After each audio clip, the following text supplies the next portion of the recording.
welcome to another Local Woman podcast. I'm here with Vanessa Hamilton from Payescape in Ballymoney. Now, that is a payroll system, so this is going to be a podcast that will be very useful for anybody running a small business who maybe is about to take on some new staff and just thinks, yikes, you're the girl that we need to turn to, Vanessa, because you can keep people compliant and within the law. So say I'm a small business owner, what do I need to do? Okay, so you're a small business owner, you're going to employ staff. Yes. Even one member of staff, so you're going to have to pay those. Yes. Or pay that person. Now, gone are the days where you just handed somebody 40 quid out of the till at the end of the day. You're not allowed to do that. No. So because of legislation, employees' rights, HMRC, everything like that, you're going to have to log those salaries every week, every month, depending on what frequency you pay your staff. So our company will basically take the headache out of paying your staff. Yes. So you'll hand over that admin to us. And that's what it is. Easy it's as admin. That. It's admin. And you're not sure. And I think people do think, oh, well, I'm only bringing Jane in every couple of days. You know, I don't need to pay her, but you do. There's also the holiday entitlement that people are entitled to their holidays for the number of hours they work. Yes. There is also their pension requirements if they're eligible for pension. So again, all of that is taken care of. And the payment to HMRC as well. Yes. Every month you have to pay HMRC over those taxes and national insurance. Payescape will take care of that as well. Because there's one thing is you cannot escape taxes. Definitely. You really can't. So what would you say to somebody whenever they're starting a business and they're starting to think about getting an employee? Is it important to get a business like yours? Because there is a lot to learn, isn't there? Obviously, this is your job. You just know you have to do this form, that form. Yes. For someone like me, I'd just be like, oh.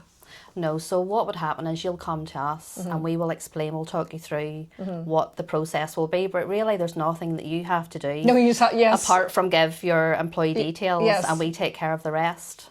And this isn't a massive expense either. No. This is going to cost you more if you don't do this, because if you are caught by HMRC and various people, what are the penalties for not doing this? You're going to get in big trouble with fines.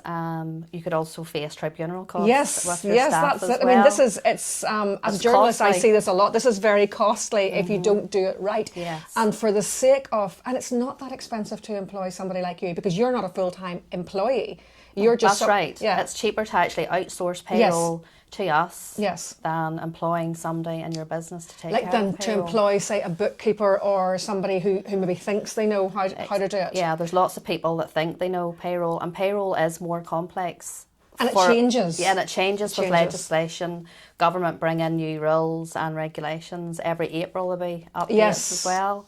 So 100% if you want to remain compliant and not have any fines, where the company. And those fines are hefty. Those are like tens of thousands of pounds. And also your name goes in the paper quite often. Yes, I mean they are quite public. And pleading that you didn't know. They don't care, because there are firms like yours, and of course there are benefits for the employer as well. All our staff are qualified in payroll, so we have a CIPP qualified certification with all our staff. Yes, so they 100% know.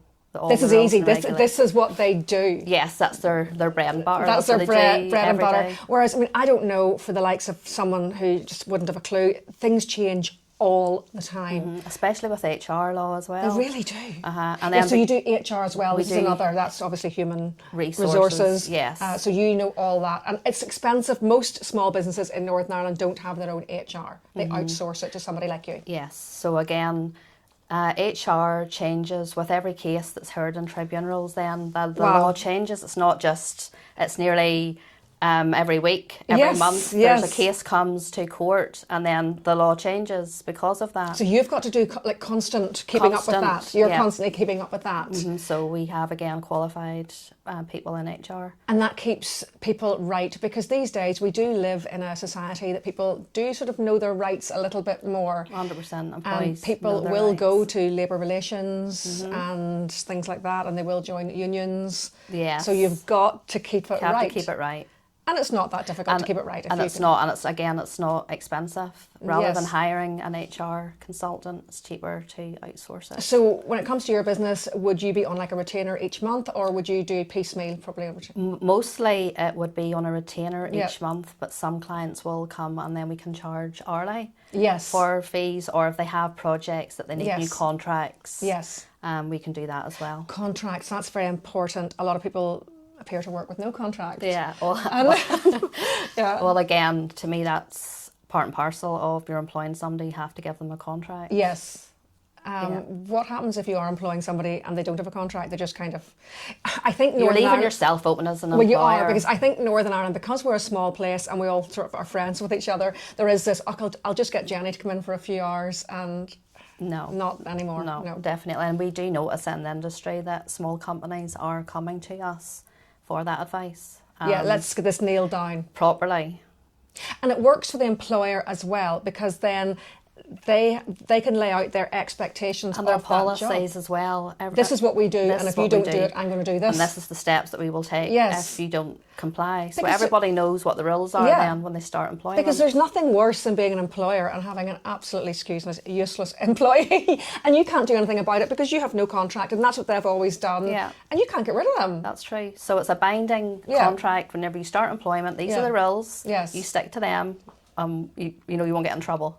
Yes, because you don't want to get into trouble like that. So where did you train to do all this? This is very interesting. So I've always been in a management background. Right. I worked in a family business, and again, HR, people was always my bag. But even I didn't back then, because you're of a similar age to me, whenever HR wasn't really a thing so much. But people were a thing, and people would bring problems. So I guess we didn't maybe call it HR. Exactly. People management. People management is what it was. So again, I've always been involved in that side of things. Didn't have my qualification until I joined the company 11 years ago. And then the company actually put me through my CIPD. I can see that you're a very calm person. Like I can see, have you had to sit in disputes between employers and employees? And you sound to me like you're very calm. And try to be. Nice, Try to so you should have listened to both sides. You 100% have to listen to both sides. Take on board what each person's saying and just be respectful.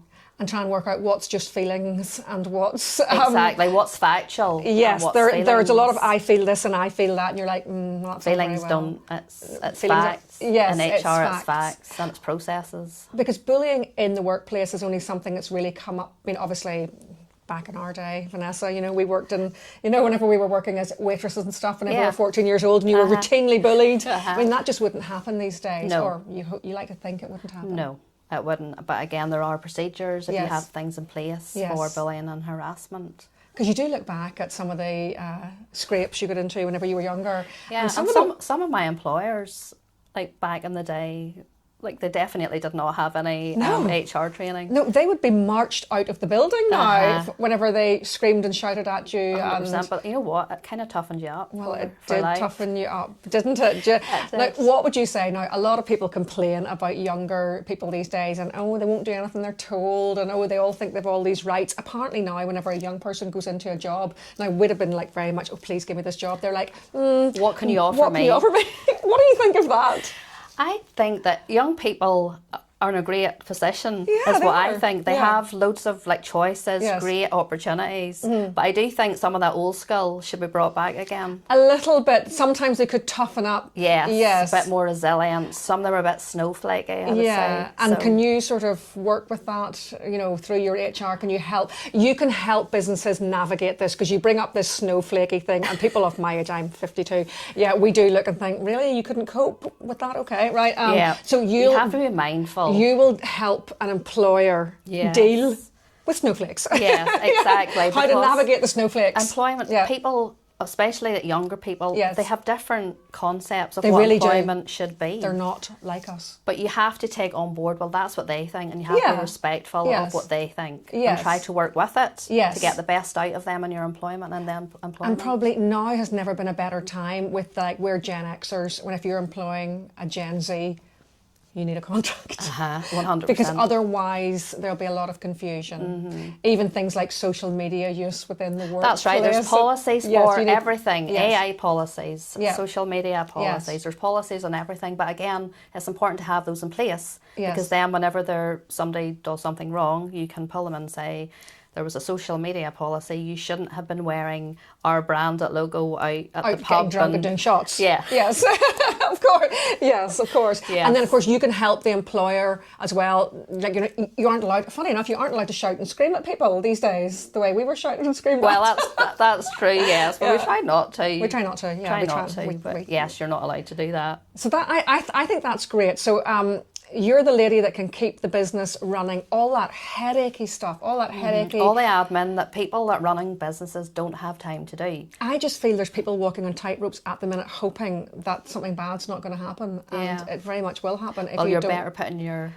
ducks in a row before that would happen. And it's not that expensive, and there are benefits for the employer as well. There's big benefits for the employer. Well, they're saving money will be one. That'd be the biggest benefit, I would imagine. Yes. And again, it's the time element that's needed for doing HR and payroll. Yeah, because it's such and it's a specialist. It's a complete It's a niche. Business need. Yeah, and it's a very niche need, and you know how to do it. And it lets the business owner then get on with what they're good at. Exactly. So everybody can play to their strengths. Exactly. Because I do look at a lot of people and they're running sort of shops and they have loads of like young staff in, and I think, oh, I wonder what their HR is like. I wonder. Because there will be complaints, because people are people. That's it.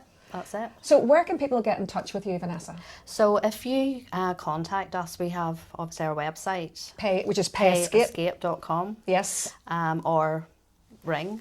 You have a column in Local Women. We have a column on Local Women as well. Where they talk us through all these things that I look at and go, oh, gosh, I didn't even think of that. Yeah, I think they've been very informative. They are. There's things that I've sort of, sometimes in the news, it's up here somewhere, vague sort of things that the government said. Or bringing in. Yeah, and you sort of think, oh, it doesn't really affect, or is that just England, or, Yes. But Yeah. That's what I love about this. That's what I love about people like Vanessa. You take all this away, you take the headache away, and you make it all right, and then we're compliant. And then, because I would quite happily never hear from Revenue and Customs again.